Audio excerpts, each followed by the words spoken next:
Investigation की बात करें, इन्वेस्टिगेशंस इन एंट्रिक फीवर, तो यहाँ पे हम लोगों ने बेसिक्स देखे हैं। First week, second week, third week, fourth week.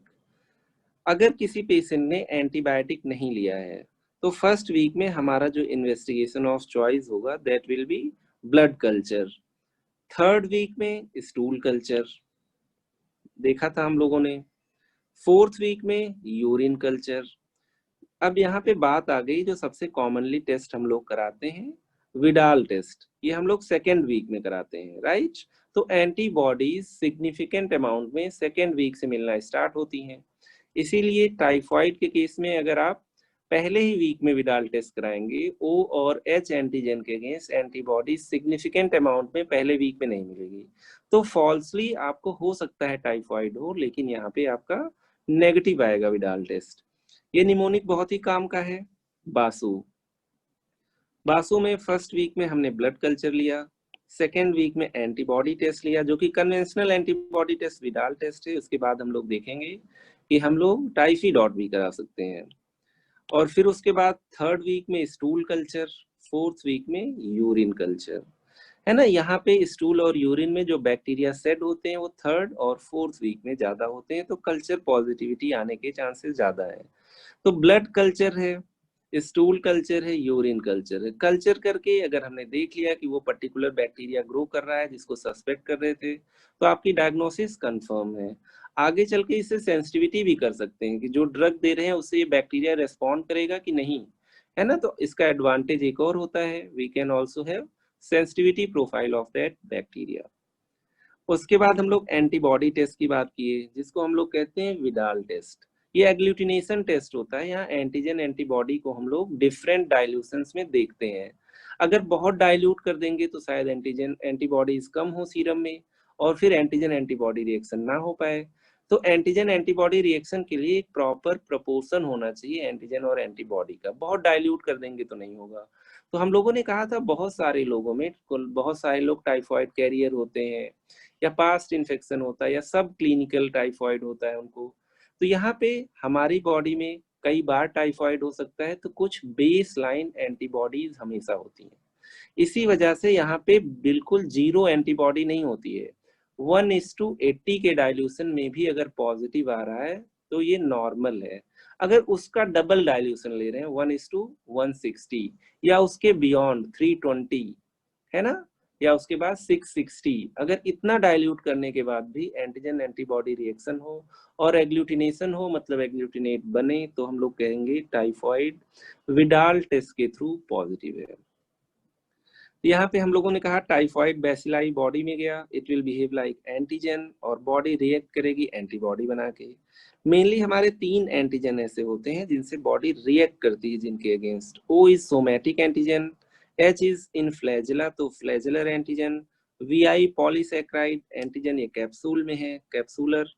इसके अगेंस्ट जो एंटीबॉडी बनेगी कैप्सूलर के अगेंस्ट, इसको हम डिटेक्ट नहीं करते हैं डायग्नोसिस में, इसका यूज करते हैं हम लोग इस एंटीजन का वैक्सीन बनाने में, क्योंकि ये हमें प्रोटेक्शन देती है, ठीक है, अगेंस्ट टाइफॉइड। तो हमें देखना है antibody O, antibody H, somatic and flagellar antigen. यहाँ पे हम लोगों ने कहा पेशेंट का अगर सीरम लेंगे, serum is rich in antibodies, और यहाँ पे एंटीजन को हम लोग टेस्ट ट्यूब में इम्प्रेग्नेट किए रहते हैं कि जब भी एंटीबॉडी आएगा इससे रिएक्ट कर सकता है। तो यहाँ पे हम लोग डिस्टिल्ड वाटर से डाइल्यूट करते हैं किसको, सीरम को। अगर एंटीजन एंटीबॉडी रिएक्शन होगा तो कुछ एग्लूटिनेट बनेगा, प्रेसिपिटेट बनेगा, है ना, हम लोग इसको डिटेक्ट कर सकते हैं। तो विडाल टेस्ट पॉजिटिव तब कहते हैं जब हमारा ये टाइटर 1:160 भी पॉजिटिव आ जाए, मतलब 1 ml सीरम हो, 160 ml आपका डिस्टिल्ड वाटर हो। तो जब भी आप लोग विडाल टेस्ट की रिपोर्ट देखते हैं समथिंग लाइक दिस आपको वहां पे दिखता है। ओ एंटीजन एच एंटीजन, है ना, इनके अगेंस्ट एंटीबॉडी देखते हैं हम लोग। 1:20 डाइल्यूशन में भी मिल सकता है नॉर्मल इंसान में, 1:40 में भी मिल सकता है, 1:80 में भी। इतना एंटीबॉडी बेस लाइन लेवल हो सकता है किसी नॉन एंट्रिक फीवर पेशेंट में भी मिल जाए। लेकिन अगर 160 या इसके बियॉन्ड मिल रहा है, 320, 160 या इसके बियॉन्ड 320 के भी डाइल्यूशन में, तो हम लोग कह देते हैं कि अब आपका एंटीबॉडी काफी ज्यादा है और इतना डाइल्यूट करने के बाद भी एंटीजन एंटीबॉडी रिएक्शन हो रहा है और एग्लूटिनेट बन रहा है, तो हम लोग कहते हैं दिस इज सिग्निफिकेंट टाइटर। तो any titre in excess of 1:160 is considered positive, खासकर अगर O का हो तो जरूर। चलिए, तो अब यहाँ पे हम लोग कहेंगे विडाल टेस्ट पॉजिटिव है। कैसे करते हैं, कैसे मिलाते हैं, फिर वही हम लोगों ने देख लिया। 1 ml सीरम लेंगे, 80 ml अगर वाटर लेंगे और इसमें भी एग्लूटिनेट बना तो हम लोग कहते हैं 1:80 इज पॉजिटिव। लेकिन ये विडाल टेस्ट अगर डिजीज के कॉन्टेक्स्ट में देखें तो हम लोग कह देते हैं नेगेटिव है।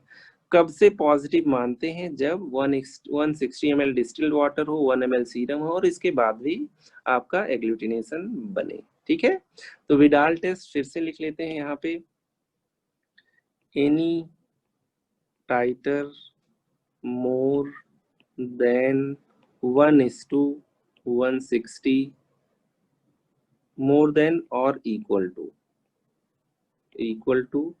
1:160 डाइल्यूशन इज कंसिडर्ड पॉजिटिव, खासकर आपका O एंटीजन के कॉन्टेक्स्ट में। ठीक है, चलिए, वेरी नाइस। तो ये बहुत ही सिंपल था, विडाल टेस्ट यहाँ खत्म हुआ। तो अभी तक हम लोगों ने देखा है 4 वीक में डिवाइड किया है। फर्स्ट वीक में blood test, blood culture, second week में आपका विडाल टेस्ट, थर्ड वीक में फिर से इसको समराइज कर लेते हैं, summary. This is your week 1, first week, then you have second week, then you have third week, finally fourth week। चलिए बासु लिखते हैं। बासु में हम लोग यहाँ पे सबसे पहले ब्लड कल्चर ये गोल्ड स्टैंडर्ड होता है, हम लोगों ने पहले मेंशन किया है। एंटीबॉडी टेस्ट, आगे चल के टाइफिडॉट देखेंगे, लेकिन पहले विडाल टेस्ट होता था। Antibody test. S for stool culture, already हम लोग देख चुके हैं। यू फॉर यूरिन कल्चर, काफी सिंपल है। तो हम लोगों ने 4 चीजों की बात कर ली, ब्लड कल्चर, एंटीबॉडी टेस्ट मतलब Widal test, stool culture, urine culture. अब हम लोग और आते हैं, अगर फर्स्ट वीक में किसी में एंटीबॉडी डिटेक्ट करनी हो तो कौन सी एंटीबॉडी डिटेक्ट करेंगे। अगर यहाँ पे हम लोग एक बैक्टीरिया बना लें, चलिए सबसे पहले यहाँ पे अब लिख लेते हैं हम लोग सेकेंड, टाइफिडॉट टेस्ट,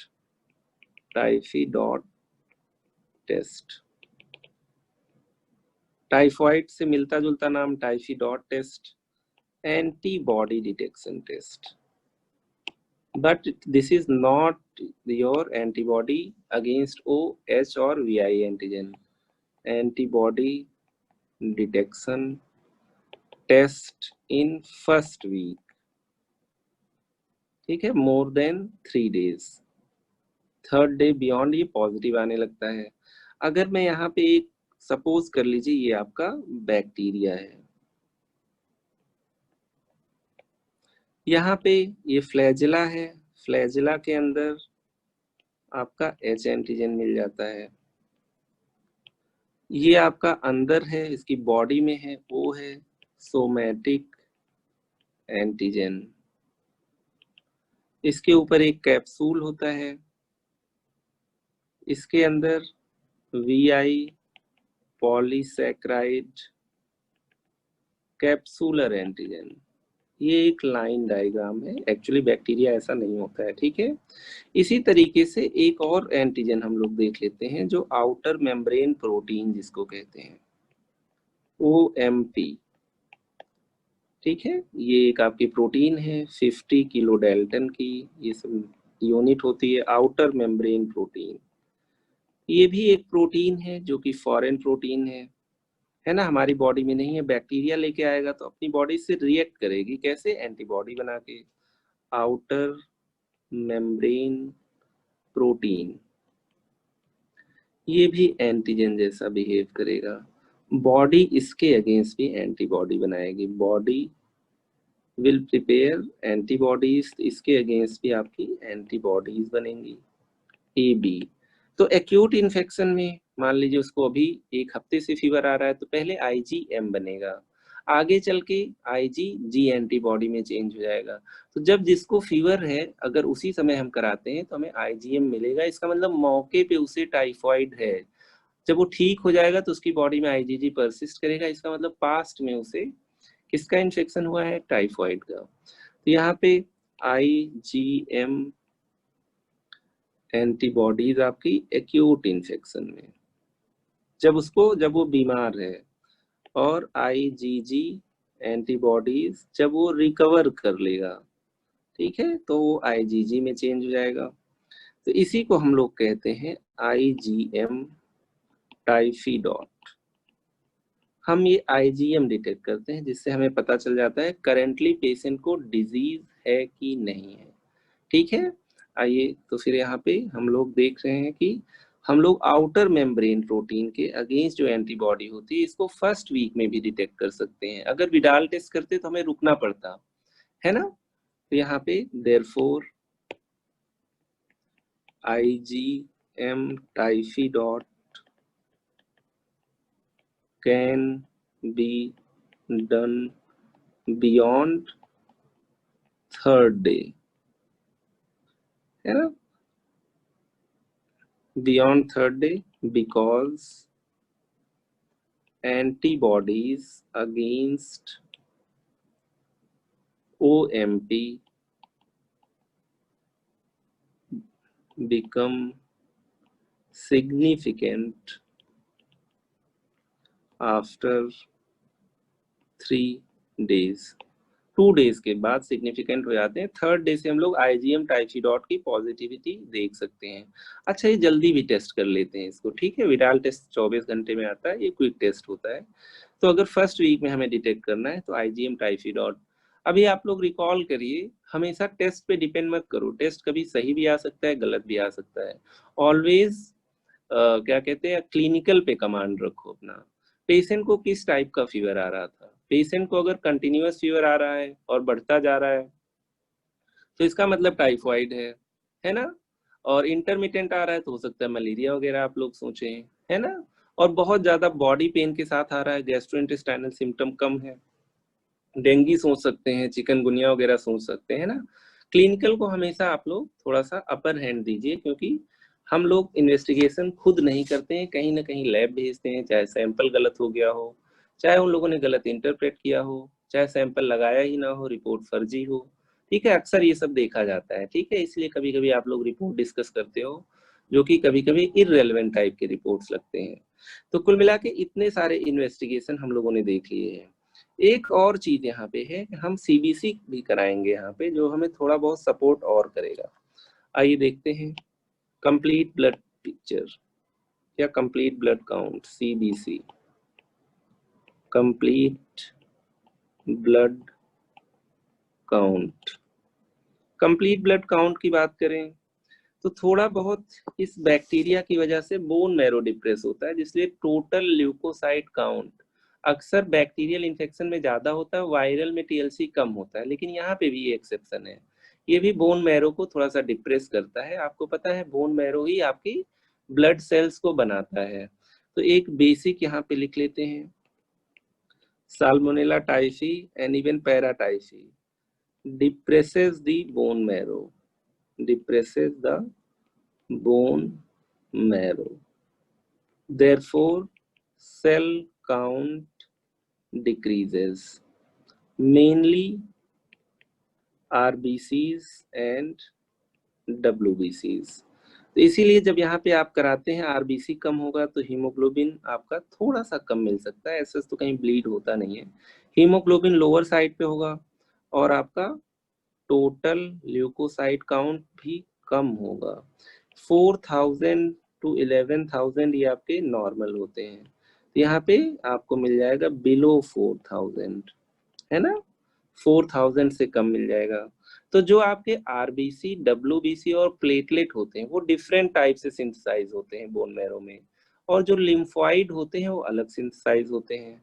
अगर हम लोग बोन मैरो की बात करें तो बोन मैरो में 2 सीरीज होती है, एक लिम्फोइड सीरीज होती है, लिम्फोइड सीरीज, और दूसरी आपकी माइलॉइड सीरीज। माइलॉइड सीरीज से आपके बनते हैं आरबीसी, डब्ल्यूबीसी और प्लेटलेट।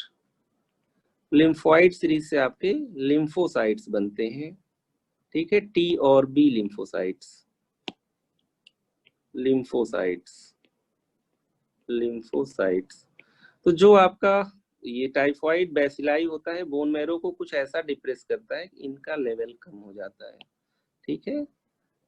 साल्मोनेला टाइफी एफेक्ट्स किसको? माइलॉइड सीरीज को, माइलॉइड सीरीज को। इसका मतलब लिम्फोसाइट्स आपके ज्यादा इफेक्टेड नहीं होंगे। तो यहाँ पे डब्ल्यूबीसी है, डब्ल्यूबीसी में आपके क्या क्या आते हैं? डब्ल्यूबीसी में आपके न्यूट्रोफिल, इस्नोफिल और क्या कहते हैं आपके बेसोफिल।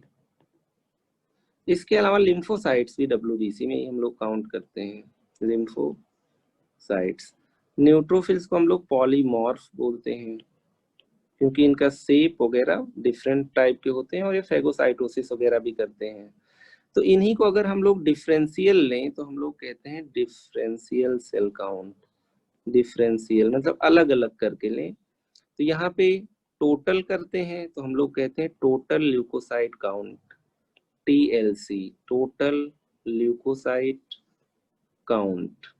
और अगर हम लोग अलग अलग लें तो हम लोग differential leukocyte count, DLC, differential leukocyte count. आप लोग यहाँ पे देख पा रहे होगे, अगर इसको साल्मोनेला टाइफी ज्यादा इफेक्ट कर रहा है, इसका मतलब लिम्फोसाइट का नंबर कम नहीं हो रहा है, लेकिन WBC के ये कम हो रहे हैं, ये कम हो रहे हैं, ये कम हो रहे हैं, लिम्फोसाइट कम नहीं हो रहा है। तो जो लिम्फोसाइट का परसेंटेज होता है ये लेस देन 30% होता है, लेकिन अगर ये तीनों कम हो जाएंगे तो इसका परसेंटेज और बढ़ जाएगा, है ना। तो यहाँ पे हम लोगों को मिलता है DLC में रिलेटिव लिम्फोसाइटोसिस, क्योंकि आपका जो लिम्फोइड सीरीज होता है वो अनएफेक्टेड होता है ना। तो हम लोग कहते हैं रिलेटिव लिम्फोसाइटोसिस, ये भी नहीं बढ़ा है ना, जैसे रिलेटिव ब्रेडिकार्डिया था। Because S typhi usually do not decrease क्या? लिम्फोसाइट्स। बाकी सेल को कम कर देगा तो जिनका परसेंटेज होगा वो बढ़ जाएगा, लेकिन ओवरऑल WBC काउंट कम ही रहेगा। Do not decrease the lymphocytes. इसको मैंने डिटेल में बता दिया क्योंकि नहीं तो आपको रटना पड़ता। So that's all about investigation. इससे ज्यादा इन्वेस्टिगेशन की जरूरत नहीं है, इससे ज्यादा आपकी क्लिनिकल नॉलेज की जरूरत है। फिर से देख लेते हैं एज अ होल जो कुछ भी हम लोगों ने इन्वेस्टिगेशन में आज पढ़ा है, फिर उसके बाद चैट सेक्शन में इसको रिवाइज भी करते हैं। आइए देखते हैं कितना सिंपल है टाइफॉइड। आप लोग सोचते होंगे कि पता नहीं कैसे डायग्नोसिस बनेगी, कितना टफ होगा। So today we are studying investigations in enteric fever. Typhoid में इन्वेस्टिगेशंस क्या क्या कराएंगे हम लोग? तो यहाँ पे एक बेसिक और ये निमोनिक भी है आपका BASU. First week, second week, third week, fourth week. First week में ब्लड कल्चर, सेकेंड वीक में एंटीबॉडी टेस्ट, कन्वेंशनल वाला जो विडाल टेस्ट का पार्ट है, third is stool culture, fourth is urine culture. BASU फिर से देख लीजिए, वही आपके first, second, third, fourth week. तो यहाँ पे first, second, third, fourth week मतलब जब से फीवर आ रहा है ना, तभी तो पता चलेगा तब से टाइफॉइड है या सस्पेक्ट कर रहे होंगे। Gold standard test is always culture. कोई भी कल्चर ले लीजिए, डिपेंड करता है कि किस वीक में आप उस कल्चर को भेज रहे हो। चलिए, फिर उसके बाद हम लोगों ने एंटीबॉडी टेस्ट देखा, जिसमें हम लोगों ने विडाल टेस्ट देखा। विडाल टेस्ट में हम लोगों ने एंटीजन एंटीबॉडी को रिएक्ट करवाया, ठीक है। टेस्ट ट्यूब टेस्ट है ये क्विक टेस्ट नहीं है एलाइजा वाला, है ना, कि जिसपे आपका तुरंत रिजल्ट आ जाता है 24 आवर में, इसको हम लोग रिपोर्ट करते हैं। तीन एंटीजेंस का हम लोगों ने तीन एंटीजेंस हम लोग अवेयर थे पहले। एक O antigen that is somatic antigen, you have H antigen that is flagellar antigen, and VI polysaccharide. ये डायग्नोसिस में हेल्प नहीं कर रहा है, ये हमारा यूजफुल एंटीबॉडी बनवाता है बॉडी में, है ना, जो हमें इम्यूनिटी देता है, ठीक है। फिर उसके बाद ओ एंटीबॉडी, एच एंटीबॉडी का कितना लेवल ज्यादा हो जाए तो हम कहेंगे कि किसी को क्लिनिकली डिजीज होगा, तभी ये इतना है। अदरवाइज इससे कम होते ये। यहाँ पे हम लोगों ने देख लिया है, पेशेंट का सीरम लेंगे और उसको हम लोग डाइल्यूट कर देंगे और फिर देखेंगे कितने डाइल्यूशन के बावजूद यहाँ पे एंटीजन एंटीबॉडी रिएक्शन हो रहा है। अगर 1:160 मतलब 1 ml अगर हम लोग पेशेंट का सीरम लें, 160 ml या 320 ml या आपका 640 ml डिस्टिल्ड वाटर लें और तब भी पॉजिटिव आ रहा हो, पर्टिकुलरली ओ एंटीजन के लिए, तो हम लोग कहते हैं कि हाँ टाइफॉइड पॉजिटिव है, एंट्रिक फीवर पॉजिटिव है, ठीक है, विडाल पॉजिटिव है। इस तरीके से आपने कई बार टाइफॉइड की रिपोर्ट देखी होगी। 1:180 में भी लोग टाइफॉइड पॉजिटिव लेबल करके दे देते हैं, डॉक्टर्स लोग दवा भी शुरू कर देते हैं बिना मतलब के, that is not good practice. 1:160 is positive या 1:320 या उससे ज्यादा डाइल्यूट करोगे तब भी एंटीजन एंटीबॉडी रिएक्शन हो रहा है, मतलब वो पॉजिटिव है। यहाँ पे हम लोगों ने देख लिया है कैसे हम लोग मिक्स करते हैं, फिर कैसे आगे चल के इंटरप्रेट करते हैं। इससे ज्यादा डीप चीज पैथो वाले बेहतर समझते होंगे, ठीक है। फिर यहाँ पे फाइनली हम लोगों ने first second third fourth week का एक समरी लिख लिया, आप लोग कई बार पढ़ चुके हैं। फिर हमने कहा जैसे जैसे चीजें एडवांस हुई हम लोगों ने देखा एक एंटीबॉडी जल्दी मिलने लगती है। किसके अगेंस्ट ये एंटीबॉडी बनी है? आउटर मेम्ब्रेन प्रोटीन के, OMP। इसको हम लोग पहले वीक में डिटेक्ट कर सकते हैं। O वाली एंटीबॉडी डिटेक्टेबल लेवल, H वाली एंटीबॉडी डिटेक्टेबल लेवल कहीं जाके सेकेंड वीक में मिलेगी।